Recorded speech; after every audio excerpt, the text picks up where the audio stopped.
Well, good evening and welcome once again to the Arbor Hills Nature Preserve in Plano, Texas. Tonight's exercise is a field test of the PowerTac M5G2 flashlight. And you've probably read about this online. Out the front, over 2,000 lumens, over 27,000 peak candela, 5 modes including firefly at the low end, although since my use case is wilderness search and rescue, I don't care too much about firefly. Now you may say, well, wait a minute, search and rescue, don't you guys use those big searchlights, super heavy, 10, 20,000 lumens? And yes, there are use cases for the larger form factor lights, but if I carry something out in the wilderness, I'm a ground-based asset, so I pay for it with my feet. Ounces are pounds and pounds are pain. So I really like these smaller form factor, ultra light lighting systems that give me a lot of return for their weight budget. Now I'll talk about some of the use cases for this light throughout the rest of the evening, but we're coming up here in the bridge, and you know what that means from prior videos. We're going to stop and take a look at the various lighting modes. Okay, my headlamp is off. This is turbo mode. You can see we have a very nice, tight, narrow beam with minimal spill as a result of the higher candela. 2 clicks takes me past firefly into low, then medium, then high, and back to turbo. Most of the rest of the night I'll be operating in either high or turbo mode. We're now going to move deeper into the preserve and just go through a number of usage tests. These first few tests I'm going to do while it's still dusk. We have just a bit of sunlight left over the horizon. Of course, we're going to have light pollution all night as a result of the fact that we are inside a nature preserve, inside a city. Now, it's important that all my gear work together. So I'm going to have my headlamp on for the remainder of the test because any lighting system I use needs to work while I have my headlamp on. But oftentimes I like to leave that headlamp on at a lower level of illumination while I'm just basically ingressing into territory. So the first use case I have, and the headlamp is on 400 lumen combined flood and spot right now, is I like to be able to illuminate a very specific targeted area. I don't necessarily want to spread light all over, and so I just want to look down this trail.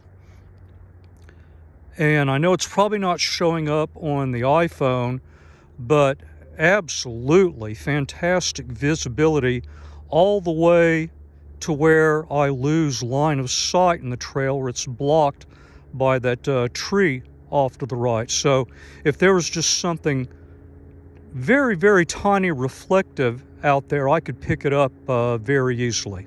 I've moved off the trail into a more open area, and now what I want to do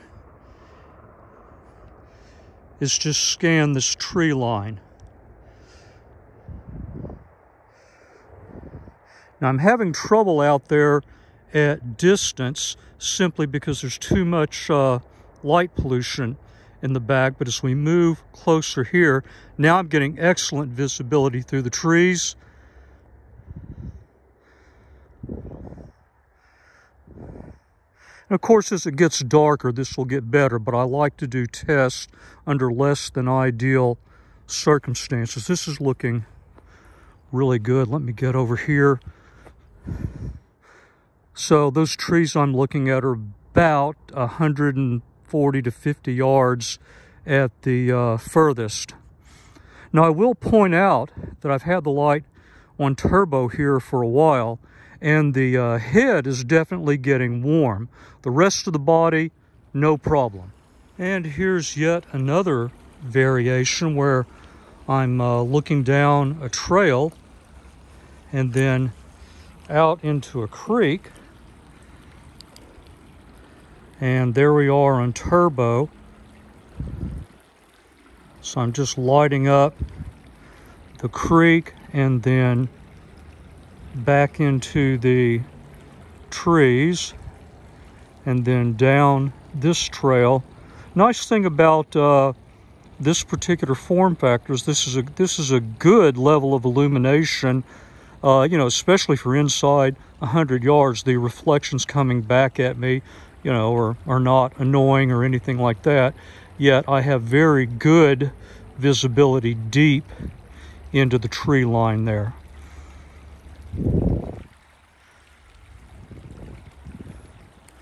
Well, another use case that I have for a light like this is tracking.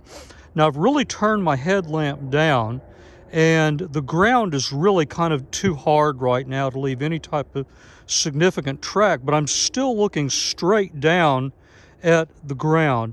And the higher the illumination of my headlamp, the more this is like trying to look at a trail in bright sun just overhead. What I really need is the ability to create more shadow and contrast. So what I like is to have a free handheld light that I can use at a much lower illumination, and I bring it lower to the ground, and I'm hoping it's coming out on the iPhone, but you can see that now I'm bringing out a lot more detail on the ground, a lot more shadows are being cast. And so there's even a footprint right here that I just picked up that I didn't see before. When I get down like this, I can get a lot more detail. So I like to have a free light like this for tracking purposes.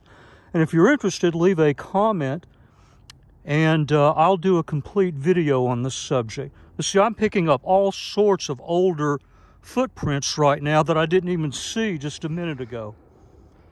So here's another distance test in an open area, just scanning this tree line. There's a gap right there with a second tree line. It's over 200 yards to the edge of that tree line.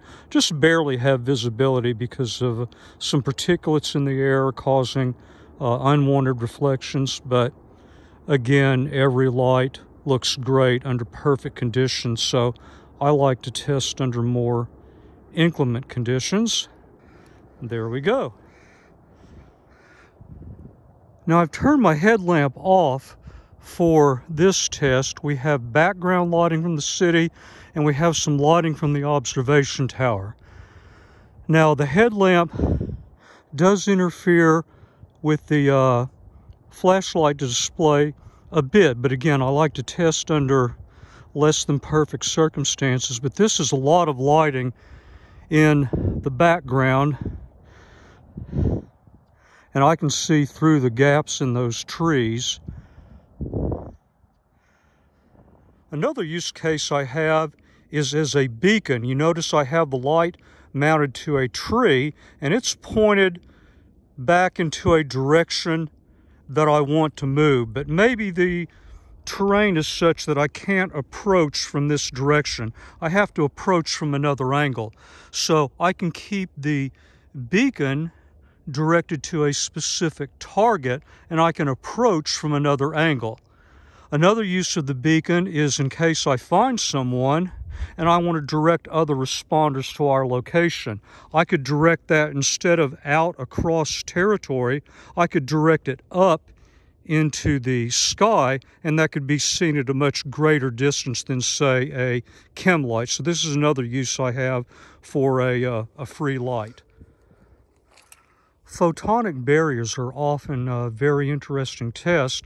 I'm out in a more open area now, and I've got my headlamp bumped up to 1800 lumens. I can see there's a tree out in front of me. It's got to be over a football field away. Let's say I see something reflective out there. I don't have time to, adjust my headlamp and then the other flashlight. I just need a real quick view. And so now I have excellent illumination back into that tree line. I can see it's not one tree, it's actually three. And so I can pick up a lot more detail with the M5 G2, even though it's pushing through my headlamp display, which is 1800 lumen combined flood and spot. So that's probably the last test I'm going to run out here in the field. I'm going to head back on in. We may do one more display test and then I will wrap it up. Okay, I've been showing you turbo mode, but what happens if my main headlamp breaks down and all my other lights have failed? I've got the M5 G2 just in medium mode right now. You can see that I've got more than enough illumination to just make my way through, especially since this is a, this is a concrete path. This is about as easy as it is to follow, but I can still see up through the trees, and I'm going to get a lot of run time out of this mode. So this is something that I could use in fairly well-groomed terrain, to make my way back to the truck in the case of catastrophic equipment failure. So I thought this would be an interesting test to show since I've done so much in turbo mode. Okay, let's see if I can pull this one off. I've got the headlamp on low mode, 400 lumens. This is my left shoulder light. This is 3100 lumens, bit over 36,000 peak candela, but it's a wider beam. It does have a hot spot, but it still has a fairly wide beam. So let me pan around there. Okay, now I'm going to turn that one off, switch hands. Now, there's the M5 G2. Actually, under these circumstances, no, it's not quite as bright, but it's fairly comparable if I'm just trying to get light into one specific area. That's the name of the game here. And then let's pan around back here. Again, not quite as bright, but very comparable, especially if I'm just trying to light up one specific area. I think that's probably where I'm going to leave it. It's a much narrower, brighter beam.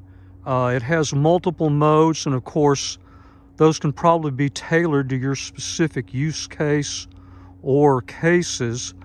But, think about that as being, or think about the light as being, a much more narrow spot illumination as opposed to something that's, illuminating a much wider field of view. And so let me know where you might like to go from here. Would you like to see a torture test? Would you like to see a longevity and lux test with a lux meter? Would you like to see comparisons? Maybe compare this to the E9 G4. Just leave a comment and we'll see where things go. I want to thank you again for your time and putting up with me for so long.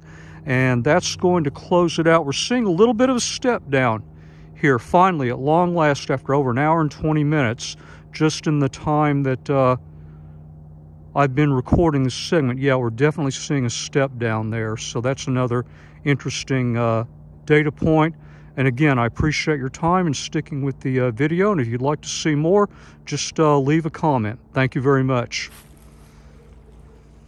Okay, you know me. I can't resist just one more test. Got well off trail here looking down a creek. I did want to point out, and I forgot to say this in the last segment, I've been using the light off and on pretty much continuously now for over an hour and 20 minutes.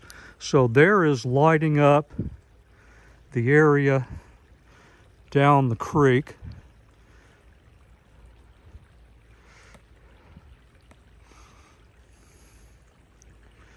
Thought I'd show you just one more view in turbo. There we go. That's going to wrap it up for the PowerTac M5 G2. I hope you found this information helpful, and again, thank you very much. Okay, one last test. I promise this is going to be it. This is an interesting one. I've got my headlamp cranked up to 3,000 lumens, and then I have pretty bright street light right in front of me. So I'm going to put the M5 G2 on turbo, and let's see how it cuts through this. Okay, there's my truck. I can pick up some reflections, the tires. I can barely see the FX4 sticker back there. I mean, if I didn't know what that was, it would be hard to make it out. But you can definitely see the hot spot there. So I thought that would be one last, hopefully useful test. I know you're tired of listening to me. Actually, I'm getting tired of listening to me, so I'm definitely signing off for good on this video. Once again, thank you very much for your time.